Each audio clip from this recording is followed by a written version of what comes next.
Ready for some new poopy bird science? Tel Aviv University scientists studied the effects of human absence on 3 bird species, crows, parakeets, and prinias, during the COVID-19 lockdown. Using 17 microphones and artificial intelligence, they analyzed bird songs before and after the lockdown. The activity levels of crows and parakeets decreased significantly, while that of prinias surprisingly rose.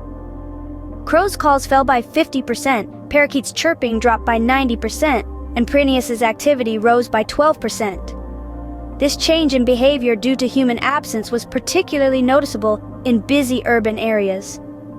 This eye-opening unravels the complex relationships between our presence and the behavior of these distinct bird species, the human-oriented crows and parakeets, and the flexible, city-adapting prinias.